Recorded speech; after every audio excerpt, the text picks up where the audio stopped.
Hello, and welcome to episode 6 of Intercultural Insiders. My name is John McGraw, and I am the host of the Intercultural Insiders show. I help expats and newcomers feel confident in their new country in less time and pain.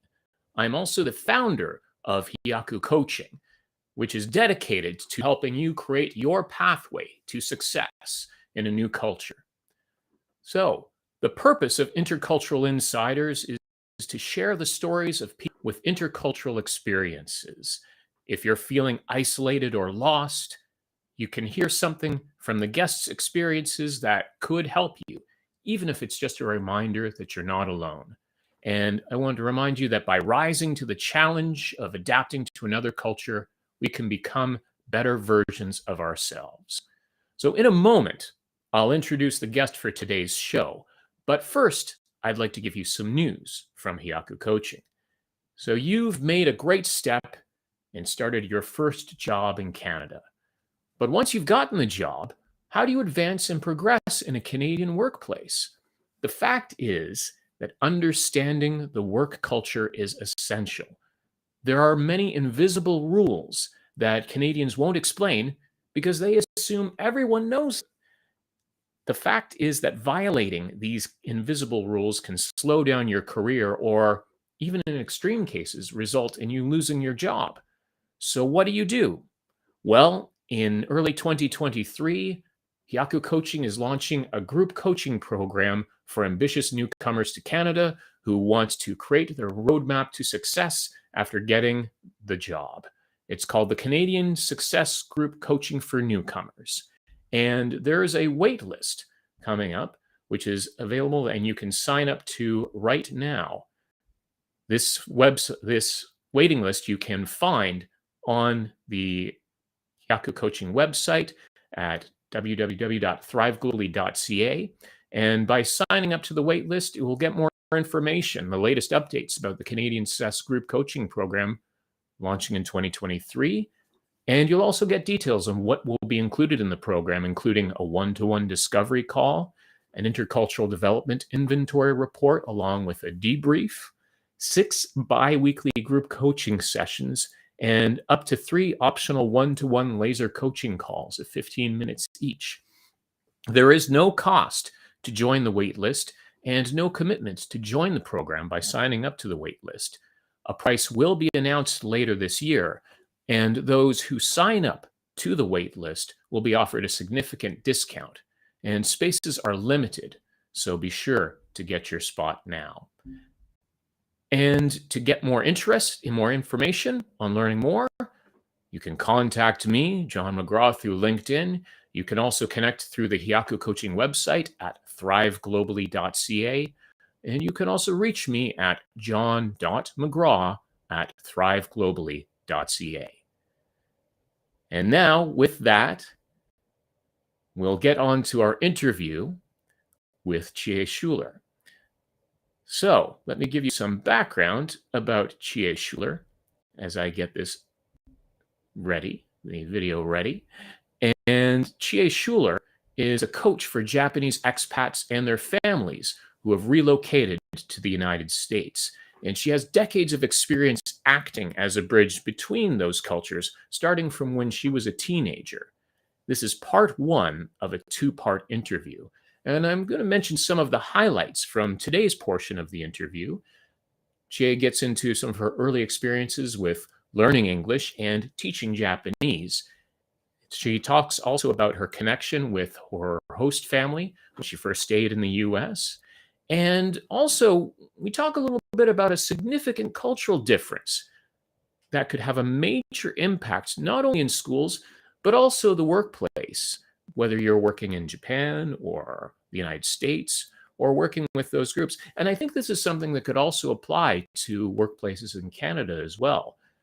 So this interview is recorded, of course, but for everyone watching live, and you can also see if you're looking in the comments, that Chie is here with us to talk about her experiences and to answer questions. Any comments or any questions you have, feel free to type them and add them into the chat, and I will post them up on the screen. And Chie and myself can, of course, answer those questions in the chat as well. So we're looking to have this as a lively episode as all of the episodes are that we have. And of course, as a reminder, there will be a wrap up at the end. So there will be an opportunity to also ask some questions there. But please feel free to type your questions and comments in the chat throughout the show. So without further ado, let's get into that interview. Wonderful to have you here today. Very excited to hear about your experiences and what you're doing. To start off, could you give us a little bit of an introduction? Thank you, John, for inviting me for this podcast and this chat. My name is Chie Schuller, and I was born and raised in Japan, a place called Miyagi Prefecture, northeast of Japan. And I came to the United States as a high school exchange student in the late 90s. But since 2004, I've been living in Columbus, Ohio. You came to the States as a high school student, but I'd like to dig a little bit further back. So in Japan, what exposure you had to cultures outside of Japanese culture? I didn't really have that much of exposure outside of Japan until I was probably middle school or high school. I had a teacher, I think she was sent to Japan through a JET program, teaching English to us. So I was taking what they call eikaiwa in Japan, English conversation school. So the teacher was from America. I think she was from California. So that was, I think, the first time I was exposed to a culture outside of Japan. I'm from a very traditional Japanese family. None of my family have lived outside of Japan. They're really busy, typical Japanese country family. So they didn't really have much time to travel or anything like that. So I would say the first exposure to outside of Japan was probably middle school through high school. You mentioned the JET program, and I imagine that was for many Japanese children, their first exposure to someone from another culture. Could you tell us a little bit about the JET program for those who may not be familiar? The JET program is sponsored by the Japanese government. The teachers or the adults who want to teach English in Japan come from all over the world. What do you recall most about that exposure with that I teacher? just loved learning English so that I can learn other perspective or the culture. It just inspired me the fact that, wow, if I speak English, then I can communicate with the people from different countries and learn about them. So I saw it more like a tool. And interesting enough, the reason I got interested was because when I was going into the middle school, my grandpa was like, Chie, you know what? Moving forward from now on, in order for you to thrive in a global world, you have to be able to speak in English. So make sure you be able to not just speak, but do the work in English. So I wasn't really particularly interested when I started, but I think there was a moment where I had a first interaction with a gentleman from England. That really inspired me. Whoa, I was able to communicate and talk from somebody from totally different country, totally different perspective and all that. So I thought that was just inspired me, I guess, to learn something different other than my own. Your grandpa was very forward thinking to get you to focus on that. Yeah, he was very traditional, stubborn, typical Japanese old man. He had that old tradition side of him, but then at the same time, he had a very forward thinking about him as well. He liked something very progressive thinking in certain aspects. And that first experience with that gentleman from England and finding that you could communicate with him, having been on the opposite end, I can remember that feeling as well and how that must have felt for you. So. It was an exciting moment. In a way, it was interesting because that was a Royal British band. They had a tour in Japan. And my grandpa was the one who wanted to go to that concert. And after the concert, the people were just hanging out backstage, and we went there and we just started talking, and it was fun. And I was just practicing what I learned at school. So it was very basic, like, introduce myself and where are you from, stuff like that, very, very basic. But then I was able to communicate somehow. I thought that was very fun. And so someone ended up exchanging the address, and I wrote to him and he wrote me back. So that was a very interesting perspective. We talk about different, I asked him what he does and what it's like in life in England and stuff like that. So that kind of opened the door for different cultures and different world out there. It made me think of what I wanted to do when I grew up. And my teachers in middle school always were telling me, okay, you should become a middle school teacher and work with us. So they were early in the recruiting for future teachers. But I was like, I want to do something using what I know, but then using English and something to do with international relations, what I can do. So what I was researching different things, and I found a Japanese teacher to teach Japanese as a foreign language. And that's the goal that I set for myself. I was probably 13, 14. And classical Japanese and all that, I wasn't really into it as much. So my Japanese teacher, who I really had a close relationship with, she was not discouraging. She was saying, but wait a minute, Chie, if you want to teach Japanese, that means you're teaching Japanese, right? And I said, yeah. Okay, that includes all the kanji and different things that you're not really particular into. And I was like, yes, but I'm not going to be teaching Japanese to Japanese people. I'll be teaching Japanese to people who are learning Japanese as a second language. So that's a different thing. And I'm not interested in teaching in college. I'll be interested in elementary school or middle school or high school, where I know they're not going to go any further. It's going to be basics. I think I can do it. And then she was like, okay, then you have to make sure you get the good grades in my class. And I was like, okay. So that was the reaction I got. And I was looking at a different path, how to become a Japanese teacher outside of Japan.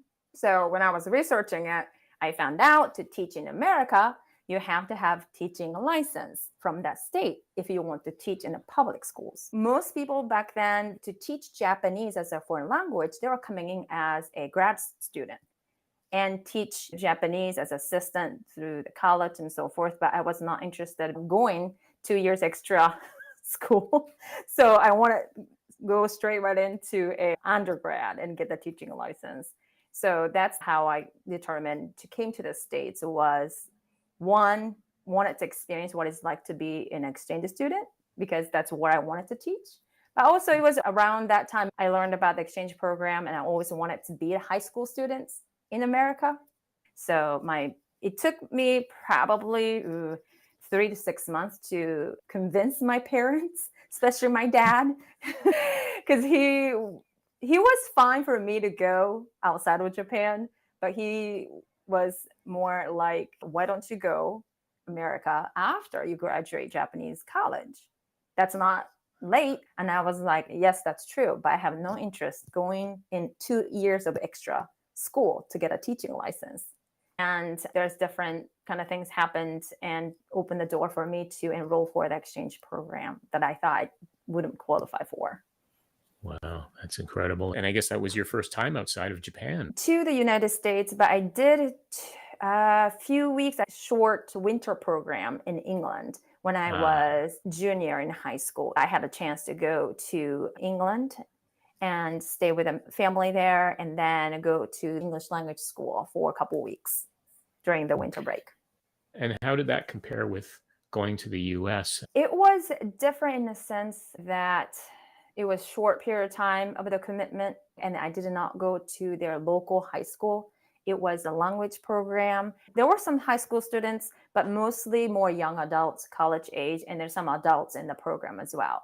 And then what we are learning was really about English itself, how to communicate and so forth. Coming to the United States as an exchange student, that was totally different. You stay with a host family, and you will have to go to a high school. And the school I went to, they did not have that many students who speak English as a second language. So they didn't have an ESL class for English learner as a second language. So I had to be placed with English class and participating in like creative writing and stuff like that. And then you learn politics and histories. That was a very different experience, and I struggled in the beginning. And you have to keep up with it and to do all of these other things. What was one thing that really stuck out for you in the first little while that you were there in the US? First of all, I was very fortunate to have a great host family and great friends.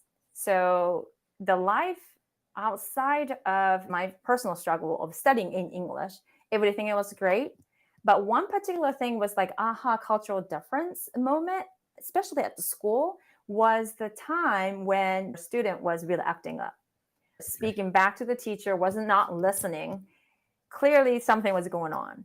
Now, if it was in Japan, that student would be screamed by a teacher in front of everybody.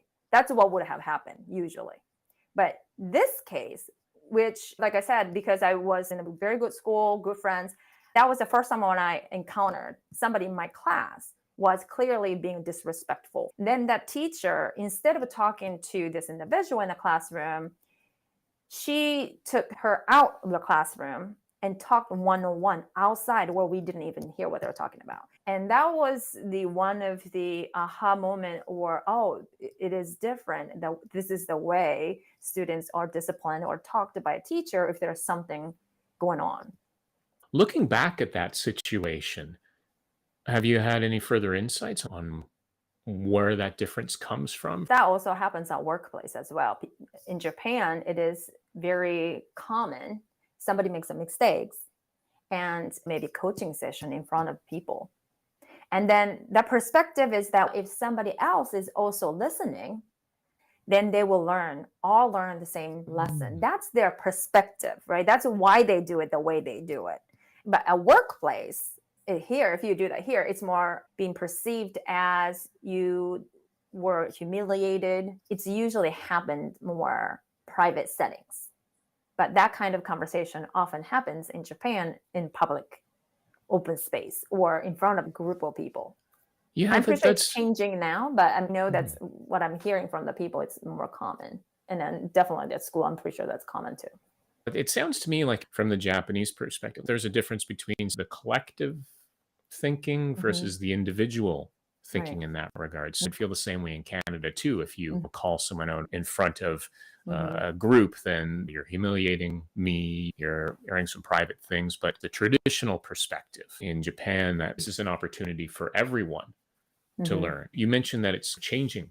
I think there are certain things that are maybe changing from what I'm hearing from the people that I know in Japan, like my friends or the articles I read. But I'm pretty sure the common practice may be still there, not as extreme, but maybe I'm hoping maybe it's changing a little bit. I think it depends on the age group too. It depends on the age group or the situation. There are certain things that might be okay to talk to that individual openly if it's not that serious. But if it's something you feel like it's more going on, I'm pretty sure no one wants to talk about what's really going on from other people. So in the workplace, I think the individual, like a private conversation is much better. But at the same time, for younger school setting, I think it might be a different situation. Not necessarily trying to say that one practice is better than the other, but I see what you're saying about depending on the situation and the age groups. And so then you had your year in the United States as a high school student. And what did you take away from that? Or what was the next steps from there? The entire year I spent with my host family. So they treat me like a family. I did come back to the States and then went to the 2-year junior college in the same state. And again, they were like my family. So I will go stay with them for the summer. I'll come back to Japan during the winter, but for the summer or Thanksgiving or any holidays, they will invite me back. The success I had in earlier years in the US, I really owe to my host families. Without them, I would not be here. My host families are still like, they're my parents, or for my kids, they're like grandparents. And they have their own nickname, Papa John and Nana Rhonda and all that. So that was a great experience where I really cherish and I don't take it for granted. And then that's the reason I was able to come back and continue my education. I ended up transferring to Indiana University and got the degree from there. So I did a lot of teaching during my year in Indiana University. I did work as an outreach assistant at Indiana University's East Asian Studies Center.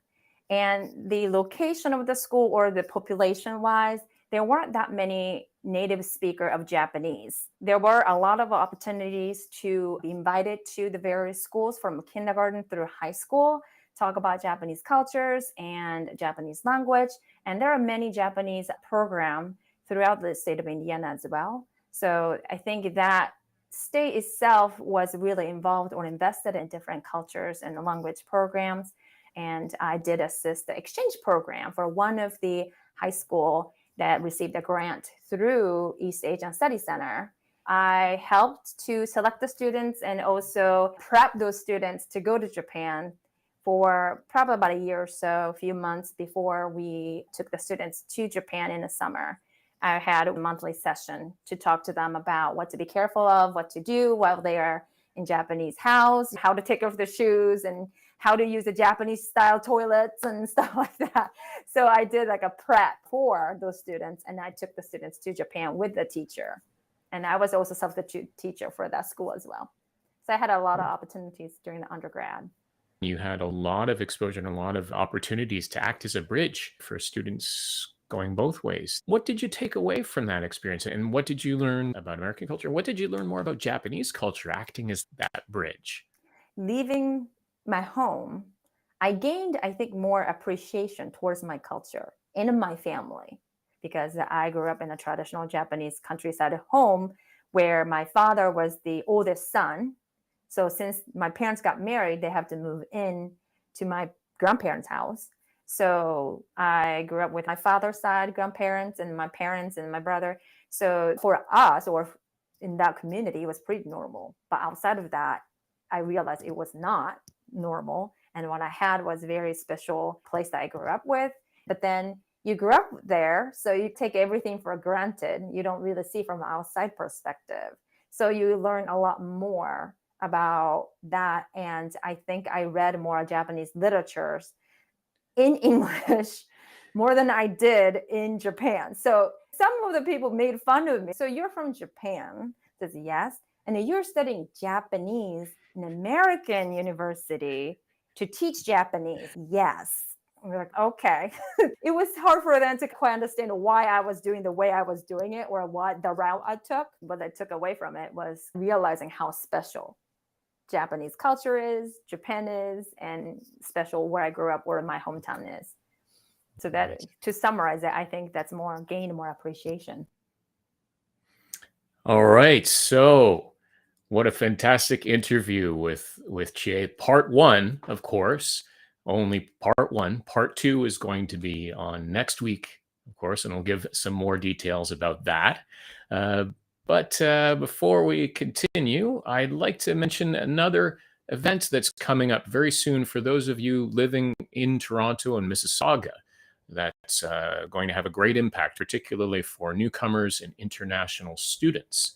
And that is the Brilliant Minds Group's Community Collaboration and Contribution event. And it's just been recently announced that they have special prices for students and newcomers.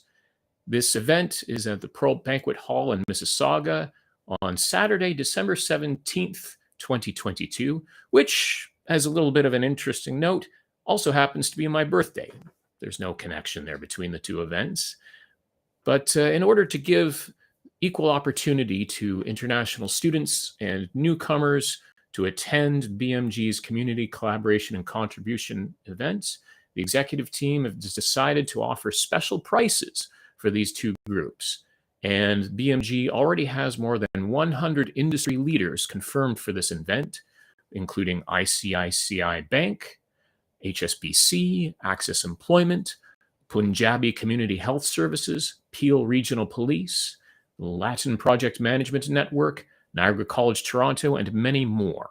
So to find out more about this event and the special pricing, please contact Dinesh Sharma and Shahzad Gidwani for more details about the special prices and this event. Yes, and before we wrap up, of course, there's still more time to write in your questions and comments here. Chie is still in the chat, as you could see, adding in a lot of extra details that didn't necessarily come out in the initial interview. And I found one of the things, again, that was a real takeaway for me was that bit that she mentioned about how difficult situations are handled, particularly when it comes to, say, a person who is like in a school environment, a student who is acting up and acting, maybe causing a bit of commotion there.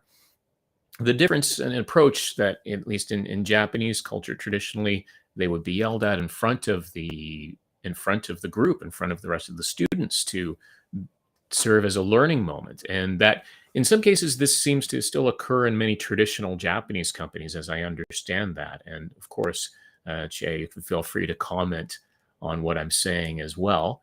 And that adaptation, whereas obviously in Canada and the US, it's more common to take that person away aside, because that would be considered humiliating the person. And it's again, well, I think we would see that that's the, in North America, we'd see that that is we would consider that the correct way to do things. But it's important to be aware of different ways of things that are being done, and I think the intention behind it.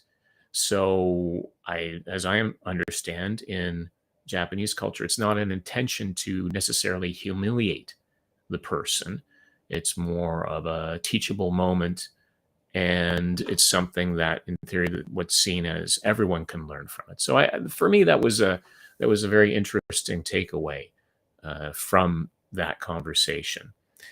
And I would say, there are many other things, of course, that came out in the interview, the second part of the interview, which we'll get into. And by the way, we can give the details of that, of course. Part 2, which is going to be next Wednesday, November 30th, at 12 p.m. Eastern Standard Time, as every episode of Intercultural Insiders is always on every Wednesday at noon Eastern Time. So with this second part of the interview, we'll find out more about Chie's time in Japan and the US as an adult. And she talks about some very interesting things, such as life on an American military base in Japan, her experiences there. You can hear more about that. And of course, the current projects that she has helping Japanese expats and their families in the US. So that's, I think, another really interesting thing to hear about. Because, of course, when we think about culture, we think, often the default is to think about national culture. So the country you're from. But of course, in the 21st century, with such a global environment, there are so many other aspects of culture. Culture in different communities within the same country, within different corporations, within different professions. And there's a really interesting point about the culture on a military base, which I found very interesting. And I would encourage you to tune in for that as well. So we have a couple of other comments again. All right. Shaylee, thank you for sharing. Yes, and thank you for tuning in and asking your question. Great question about transitioning into becoming an expert consultant. I think it was on, let me scroll back, on moving to becoming a cultural consultant as well. And a comment from Chie. So critical feedback. Oh, yes. Okay. Commenting on changes there in Japanese culture, I think, with the giving critical feedback in a more public setting. And now it's becoming more private as well. And I think that shows maybe an influence, direct or indirect, of different cultures, whether it's from other professions or other nations or other generational differences as well. Generational culture being another thing to adapt to. So there are many different aspects when we think of ourselves in a cultural way. I myself, I can consider myself a Canadian, but a Canadian with an Irish background from my mother. I spent several years in Japan. I have background as an ESL instructor, also experience as an actor from many lifetimes ago. Married to a Japanese Argentinian who's a Canadian citizen. I work in intercultural environments. I'm of Generation X. There are so many different aspects that influence our culture, and all of these can be adapted to when you have that cultural awareness about yourself and what you do. So again, if you have any other questions about raising your cultural awareness, whether it's to adapt to another country or to be able to act as a bridge like Chie does between two different cultures, working in a multicultural environment, such as we have many of those in Canada, And of course, they're becoming more common throughout other parts of the world.